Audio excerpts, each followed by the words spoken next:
صحابہ میں سب سے لمبی عمر پائی ہے حضرت سلمان فارسی رضی اللہ تعالیٰ عنہ۔ 350 سال ان کی زندگی ہے۔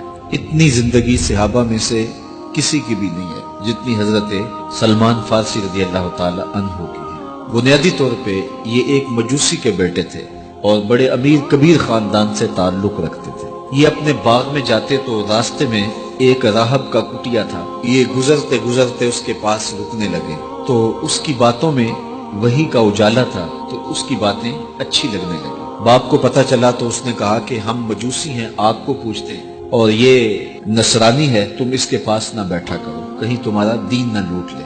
لیکن ایسی طلب جاگ گئی تھی دل میں کہ وہ باز نہ آئے۔ باپ کو پتہ چلا تو اس نے گھر سے نکال دیا اور یہ دور جا کے کہیں ایک گرجا گھر میں ایک پادری کی خدمت کرنے لگے۔ اس نے ساری زندگی شفقت کے سائے میں حضرت سلمان فارسی کو رکھا۔ ناز و نعام سے پالا ہوا بیٹا گھر چھوڑ کے حق کی تلاش میں نکل کے اس کے گرجا گھر میں پہنچا تھا۔ جب اس کا آخری وقت آیا تو اس نے بلایا اور بلا کے کہا کہ میں زندگی کی سانسیں پوری کر چکا ہوں، اب میرے انتقال کے لمحے قریب آ گئے۔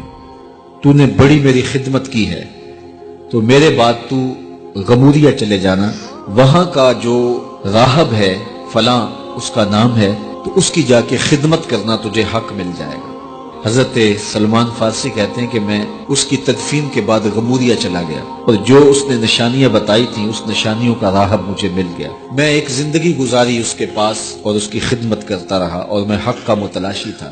ایک وقت آیا کہ اس کا بھی آخری وقت آ گیا اور اس نے مجھے تنہائی میں بلا کے کہا کہ کوئی ایسا شخص نہیں رہا جس کے پاس میں تجھے بھیج سکوں، اور میرا وقت آخر آ گیا اور تو نے سچائی کے ساتھ حق کی تلاش میں میری خدمت کی ہے۔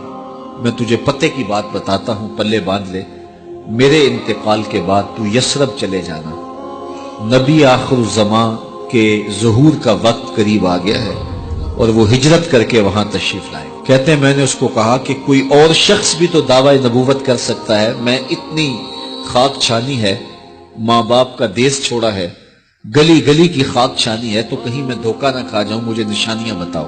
تو اس نے 3 نشانیاں بتائی۔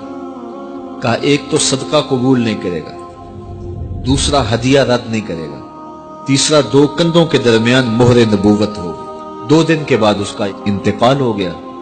کہتے ہیں میں وہاں سے تدفین کے بعد اٹھا اور یثرب کی جانب روانہ ہوا۔ راستے میں ایک قافلہ تھا اور وہ یثرب ہی جا رہا تھا، تو میں ان کے ساتھ شامل ہو گیا کہ میری منزل بھی وہی ہے، لیکن انہوں نے مجھے اکیلا سمجھ کے پکڑ لیا اور غلام بنا لیا۔ لیکن میری خوش قسمتی یہ کہ انہوں نے مجھے بیچا جا کے یثرب میں، اور وہاں ایک یہودی نے مجھے خرید لیا اور اپنے باغ میں کام کاج پہ لگا لیا۔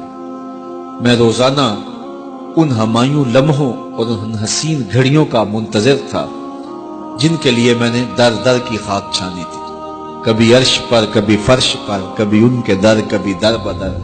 غم عاشقی تیرا شکریہ، میں کہاں کہاں سے گزر گیا۔ کہا ایک دن میں اپنے باغ میں کھجوریں توڑ رہا تھا کہ ہوائیں گیت گانے لگی اور طلع البدر علینا کی صدائیں گونجنے لگی۔ میں نے جلدی سے چھلانگ لگائی اور بھاگ پڑا۔ میرا آقا سمجھا شاید غلام بھاگ گیا، اس نے دوڑ کے مجھے پکڑ لیا۔ میں نے اس کو کہا میں بھاگا نہیں ہوں، یہ جسم تیرا ہی غلام ہے لیکن دل نوکر کسی اور کا ہے۔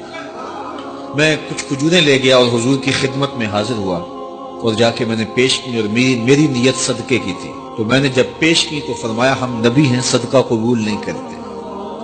کہتے ایک نشانی پوری ہو گئی۔ اب کچھ دیر ڈال کے میں پھر کھجوریں لی اور میری نیت ہدیہ کی تھی۔ میں حضور کی خدمت میں جا کے پیش کی تو حضور نے قبول فرماتے ہوئے کہا ہم ہدیہ قبول کر لیتے۔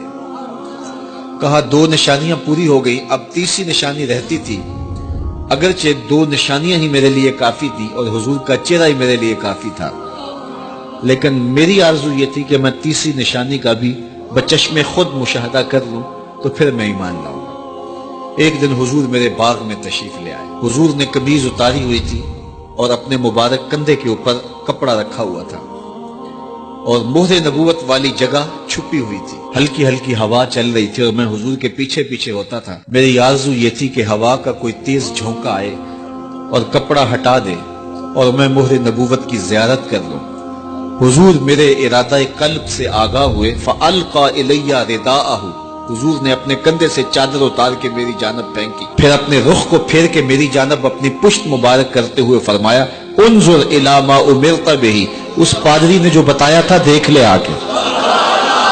تو کہتے ہیں میں نے دیکھا تو حضور کے دو کندھوں کے درمیان مہر نبوت تھی، تو میں دوڑ کے لپٹ گیا اور حضور کی مہر نبوت کو چوم لیا اور میں حضور کا غلام بن گیا۔ تو لوگوں نے کہاں کہاں انتظار کیے، کتنی صدیاں کاٹی، کس کس در کی غلامی کی۔ میں کہا کرتا ہوں میرے مقدر آپ کے مقدر۔ آنکھ کھلی، ہمارے والد مسجد سے مولوی صاحب کو بلا لائے اور انہوں نے کان میں آ کے کہا مبارک ہو تو حضور کا غلام بن کے آیا، شاہوں سے ملا ہے نہ تونگر سے ملا ہے، اللہ کا عرفان اسی در سے ملا ہے، اوروں کو ملا ہے تو مقدر سے ملا ہے، مجھ کو تو مقدر بھی تیرے در سے ملا۔